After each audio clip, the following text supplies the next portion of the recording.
अस्सलाम वालेकुम, बिस्मिल्लाहिर्रहमानिर्रहीम। मेरा नाम है मोहम्मद रियाज़ और आप मेरा यूट्यूब चैनल देख रहे हैं रियाज़ बज़मी। खुश आमदीद जी आप सबको। आप जानती हैं कि हमने एक इंटरव्यू और टेस्ट के हवाले से खसूसी लेक्चर सीरीज़ जो है वो शुरू की हुई है और उसका आज माशाल्लाह अल्हम्दुलिल्लाह जो है वो 50वां यानी कि 50 जो नंबर है वो लेक्चर पेश किया जा रहा है आपके सामने। और आज इससे पहले मैंने अफसानों पे जो है वो बात की, लेकिन कुछ जो स्कॉलर्स हैं वो कह रहे हैं जी कि हमने जो है वो अपना नावल पे भी जो है आप चांद एक लेक्चर जो है वो बनाएं। हमने चूँकि नावल को भी बतौर ख़ास जो है वो अपने इंटरव्यू के अंदर जो है वो रखा हुआ है, तो उस हवाले से आज मैंने मुस्तनसर हुसैन तारड़ का नावल बहाओ है जी, उसका जो है वो कह लें कि तज्ज़िया पेश करने जा रहा हूँ, जिसके अंदर उसकी कह लें कि उसके अंदर आने वाले किरदार या उस नावल के अंदर जो है वो मरकज़ी ख़्याल क्या है नावल का। और ये जो नावल है ये तारड़ के जहन में इसका खाका और स्केच जो है वो कैसे आया। अगर आप हमारे चैनल पर नए हैं तो बराह करम चैनल सब्सक्राइब करना ना भूलें और अगर वीडियो अच्छी लगे तो लाइक का बटन ज़रूर दबा दें। आइए जी अपने बढ़ते हैं टॉपिक की तरफ। तो आज है जी नावल बहाओ। बहाओ जो है ये सबसे पहली दफ़ा 1900 जो है वो 92 ईस्वी में शाये हुआ था। संगे मील पब्लिकेशन लाहौर ने इसे जो है वो शाये किया था और इसके कुल सफ़हात जो हैं वो 229 हैं, यानी कि ज़ख़ामत के लिहाज से कोई बड़ा नावल नहीं है, दरमियाने लेवल दर्जे में जो है वो आ जाता है। तो बुनियादी तौर पे ये मुस्तनसर हुसैन तारड़ ने इसमें 5000 साल पुरानी एक तहज़ीब, एक मिटी हुई तहज़ीब को जो है हमारे आँखों के सामने ले आए। और ये तहज़ीब जो थी ये दरियाए सरस्वती यानी कि संधू घाघरा के किनारे आबाद एक बस्ती की जो है वो कह लें कि दास्तान है। और मुस्तनसर हुसैन तारड़ का ये फ़न है कि उन्होंने जब इस नावल को पहली दफ़ा पढ़ा तो ऐसा लगता था कि ये कम अज़ कम जो है कोई जो है वो 20-25 साल पुराना या इतना काफ़ी साल पुराना तो ज़रूर होगा, लेकिन जब इसकी सन्ने अशात देखा 1992 तो हैरत हुई कि इस दौर के अंदर रहकर जो है वो पुरानी दरावड़ी या उस अहद की ज़ुबान को इस्तेमाल करना और उस अहद में इस्तेमाल होने वाले मुख्तलिफ़ चीज़ों का हवाला देना जो है वो बईदज़ क़यास है। लेकिन ये तारड़ का फ़न है कि उन्होंने जो है वो अपने फ़न की बदौलत जो है वो अपने क़ारीन को 5000 साल पुरानी जो तहज़ीब है, जो वादी सिंध की एक कदीम तहज़ीब थी मोजोदाड़ो, उस तहज़ीब के अंदर जो है एक बस्ती का हवाला देते हुए इस नावल को जो है वो लिखा गया है। और तारड़ को इस नावल का इब्तदाई ख्याल कैसे आया, वो कहते थे कि मेरी आदत थी कि मैं अपने मेज़ पर जो है वो रात को एक गिलास के अंदर जो है वो पानी रख के जो है वो सोता था। तो वो कहते हैं कि मैं शीशे का गिलास इस्तेमाल नहीं करता था, मतलब दूसरा गिलास था। वो कहते हैं कि एक रात जब मैं उठा तो मैंने महसूस किया कि मेरे गिलास में जो पानी है उसकी मिकदार भी कम हो चुकी है और उसकी जो नमी है वो भी उस कह लें कि गिलास की उस सतह तक या लेवल तक नहीं है जहाँ पे आम तौर पे होती थी। तो वो कहते हैं कि मेरे जहन में एक ये ख्याल आया कि पानी जो है वो कम भी हो सकता है। और कहते हैं कि उसी ख्याल के साथ बैठे बैठे मेरे जहन में एक और बात आई कि रफ़ीक मुग़ल साहब थे जो आर्कियालॉजिस्ट थे, उन्होंने ये किसी जगह पे अपने जो है वो तहकीक के अंदर बात लिखी थी कि चोलिस्तान के अंदर किसी दौर में एक असातीरी जो दरिया था सरस्वती ये बहता था। तो वो कहते हैं कि मैंने इस नावल को लिखने में उतना वक्त नहीं लगा जितना इस नावल की तहकीक के अंदर मुझे जो है वो वक्त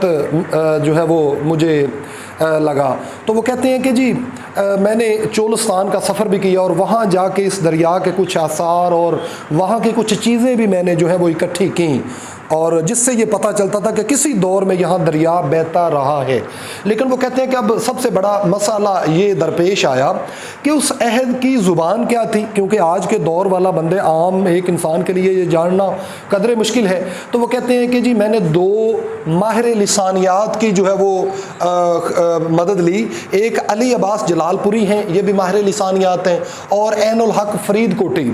इनसे मैंने कई जो है वो मशवरे किए कि आप मुझे ये बताएं कि उस अहद में कौन सी जो है वो ज़ुबान इस्तेमाल हुई। तो इन दोनों अहबाब ने बताया कि उस दौर में ज़्यादातर जो राइज थी वो दरावड़ी ज़ुबान थी। तो फिर वो कहते हैं कि दरावड़ी ज़ुबान के नमूने मिलना मुश्किल थे। तो मैंने फिर इसका जो है वो एक हल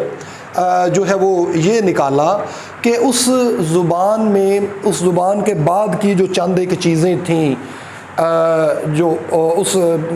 उस ज़ुबान में जो शायरी थी, तो मैंने उस शायरी को पढ़ने के बाद जो है वो मुझे कुछ अंदाज़ा हो गया कि उस दौर की जो अहद की ज़ुबान थी वो ये थी। तो आगे चलकर जी अगर हम देखें कि नावल बहाओ के अंदर जो है वो क्या है, तो बुनियादी तौर पे ये एक दरियाए सिंध के किनारे, या कह लें कि ये दरियाए सरस्वती, संधू घाघरा उसका पुराना नाम था, उसके किनारे आबाद एक बस्ती की दास्ताने हयात है, और वहाँ पे बसने वाले लोगों की ये दास्तान है कि जो जानवरों की तरह जो है वो काम करते हैं। जिस तरह के जो है वो डूरगा एक ऐसा किरदार है जो ईंटों को पकाने का काम करता है और बतौर मजदूर काम करता है, लेकिन वो कहता है कि मुझे आज तक इन ईंटों का बनाया हुआ मकान के अंदर रहने का जो है वो इत्तेफाक नहीं हो सका। वो जब अपनी बस्ती से दूर कश्ती का इस्तेमाल करके जब जाता है तो वहाँ पे देखता है कि वहाँ पे किस तरह जो है वो ईंटों की बनी हुई बड़ी बड़ी हवेलियाँ हैं और कनक के गोदाम हैं। मुसन्निफ़ ने लफ्ज़ गंदुम के लिए कनक का इस्तेमाल किया है। कनक गो के बुनियादी तौर पे पंजाबी ज़ुबान का लफ्ज़ है। तो वो कहता है कि कनक के जो है वो ईंटों से बने हुए गोदाम है, बड़ी बड़ी हवेलियाँ हैं। तो वो कहता है कि मेरे भी दिल के अंदर ये ख्वाहिश पैदा हुई कि अब मैं भी इन पुख्ता ईंटों से जो है वो अपना घर बनाऊँगा और देखूँगा कि इनके अंदर रहते हुए जो किस कदर राहत होती है, क्योंकि ये अपने एक छप्पर नुमा मकान के अंदर जो है वो सारी ज़िंदगी गुजार देते हैं। तो अब अगर हम इसकी जो है वो जाएँ अहम किरदारों पे, तो पारोशनी इसका एक ऐसा किरदार है, ये एक अक्लमंद खातून के तौर पे हमारे सामने आती है जो अपने अकली दलाइल से जो है वो मुख्तलिफ मुकालमे करती हुई भी नज़र आती है कि हम सदियों से जो है वो ऐसे क्यों हैं और ऐसा नहीं तो ऐसा क्यों है। और मर्दों के बारे में भी उसने ज़रा कुछ इस तरह की ज़ुबान इस्तेमाल की कि मर्दों को जो है वो सिवाय नीच काम करने के और बीज डालने के अलावा और इनका क्या काम है।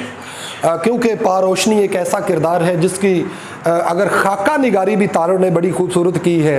कि इसका ज़रा थोड़ा सा हल्का स्याह जो है वो रंग है और इसका जो जबड़ा है वो थोड़ा सा बड़ा हुआ कि जिस तरह एक भूखे जानवर का होता है। इसके घुंघरियाले बाल हैं जो इसकी कमर पे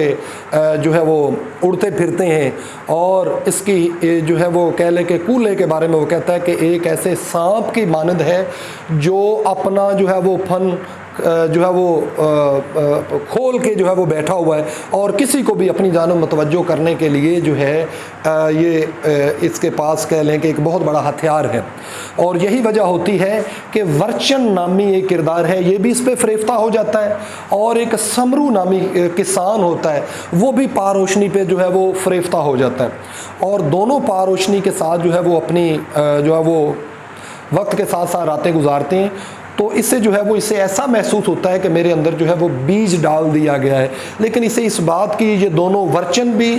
और समरू भी इस बात का इंतज़ार कर रहे होते हैं कि जब ये बच्चा पैदा होगा तो हमें पता चलेगा कि इसके नक्श नैन जो है वो किस पे जाते हैं, ताकि हम पहचान जाएं कि ये किसका बेटा है। तो ये पारोशनी जो है इसे जन्म देने के लिए दरिया से पार चली जाती है ताकि वीराने के अंदर मैं इस तकलीफ़ को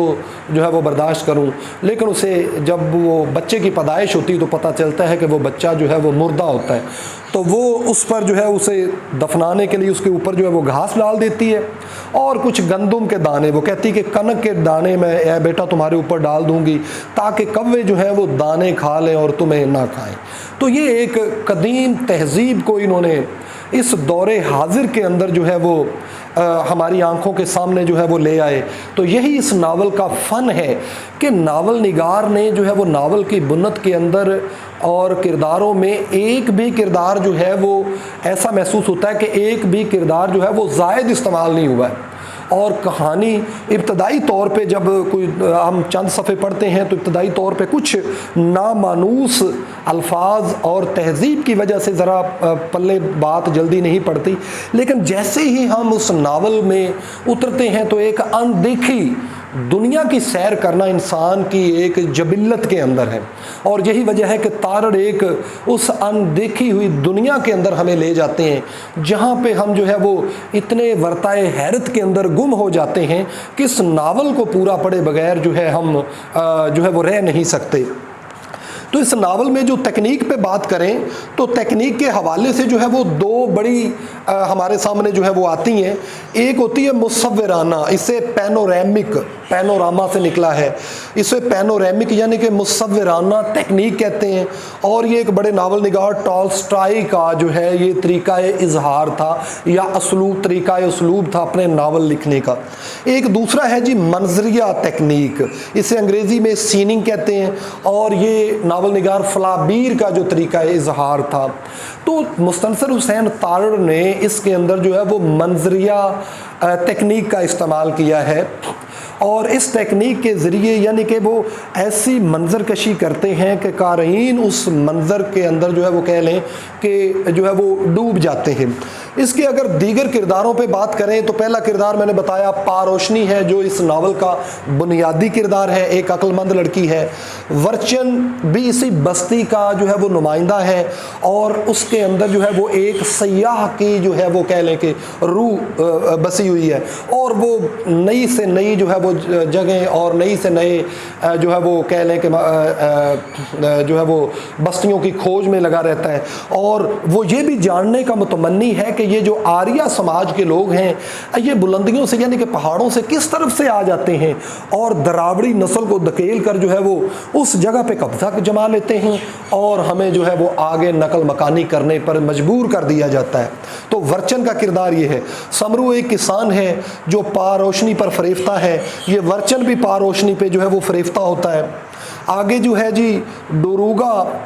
ये एक मजदूर है जो भट्टे पे बुनियादी तौर पे काम करने वाला है, जो साल हा साल से कहता है कि मैं जानवर को जो है वो नावल निगार में जानवरों का इस्तेमाल किया है लफ्ज़ का। तो जो जानवरों की तरह वो कहता है कि हम साल हा साल से काम कर रहे हैं, और जब से मैं पैदा हुआ था मेरे झुके हुए जो कंधे हैं ये ऊपर उठने का जो है वो नाम ही नहीं ले रहे। एक पूरन नामी किरदार है जो एक तहजीब याफ्ता बस्ती यानी कि मोहनजोदाड़ो का जो है वो रहने वाला है, और जब ये वर्चन से आके मिलता है इनकी बस्ती में तो इसे कहता है कि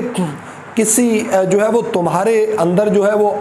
जिसे आप आलस कहते हैं पंजाबी में यानी कि सुस्ती, तो इसने लफ्ज़ इस्तेमाल किया अल्क्स, तुम्हारे जिस्मों के अंदर जो है वो अल्क्स जो है वो बढ़ चुका है, तुम्हारी आंखों के अंदर नींद है। एवर्चन किसी धरती पर निरा पैदा हो जाने से वो धरती तुम्हारी नहीं हो जाती, बल्कि उसकी खिदमत करना पड़ती है, उसकी चाकरी करना पड़ती है। तो आगे चलकर कहता है कि तुम्हारे कंधों के अंदर जोर ही नहीं, तुम इसकी खिदमत क्या करोगे। तो यहाँ दरअसल इशारा दे रहा है कि अपनी ज़मीन अपनी इमलाक की हिफाजत करना पड़ती है। अगर तुम्हारे जोर बाजू नहीं है, कंधों के अंदर जोर नहीं है, तो ये धरती ये इमलाक ये चीज़ें तुमसे छीन ली जाएंगी। लिहाजा अपने अंदर इन चीज़ों को पैदा करो। लिहाजा ये जो पोरन नामी किरदार है ये एक कह लें कि ये एक हौसला देने वाला है, और इस बस्ती को बता रहा है कि अगर तुमने कोई कोशिश ना की तो तुम्हें यहाँ से जो है वो नकल मकानी करने पे मजबूर कर दिया जाएगा।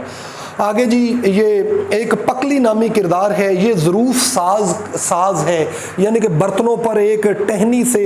खूबसूरत जो है वो नक्शो बैल बूटे बनाती है और अपनी तहजीब को महफूज करने के लिए छोड़ देती है।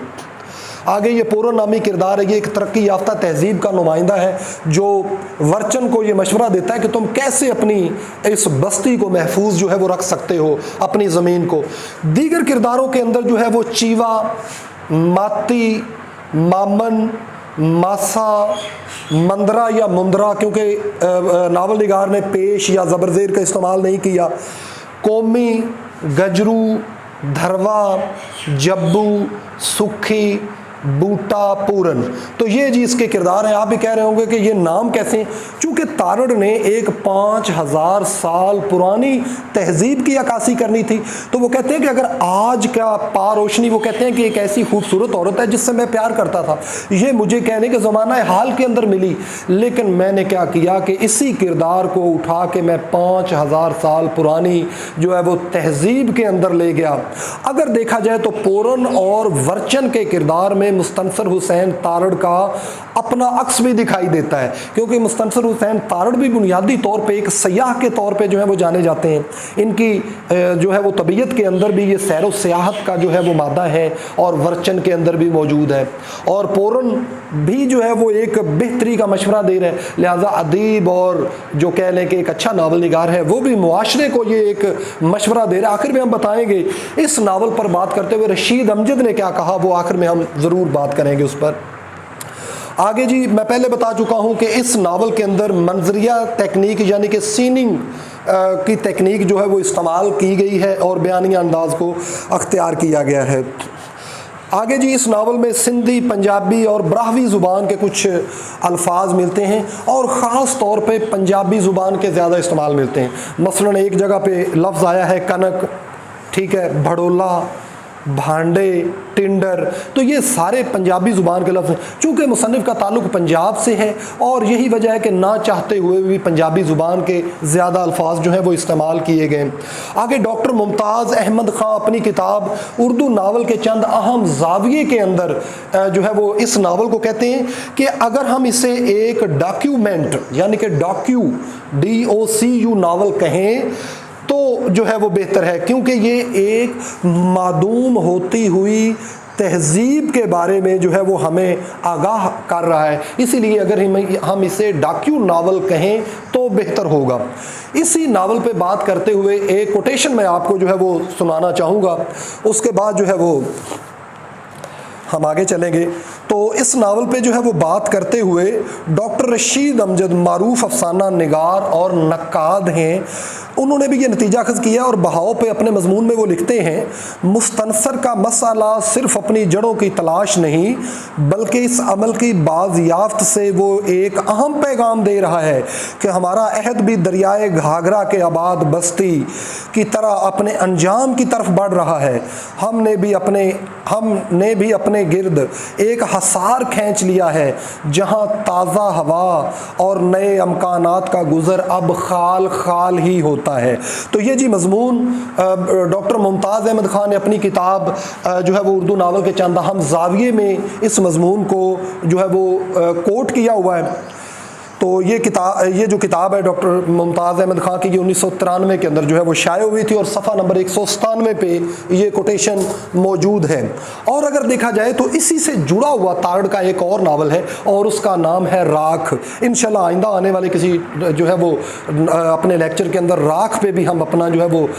तज्ज़िया पेश करेंगे। उम्मीद है आपको ये वीडियो पसंद आई होगी, क्योंकि एक वीडियो बनाने में जो है वो बड़ी मेहनत जो है वो सर्फ होती है, लिहाजा आपसे गुजारिश है कि इसे लाइक जो है वो कर दिया करें और अगर चैनल पे नए हैं तो सब्सक्राइब करना ना भूलिए। पाकिस्तान जिंदाबाद।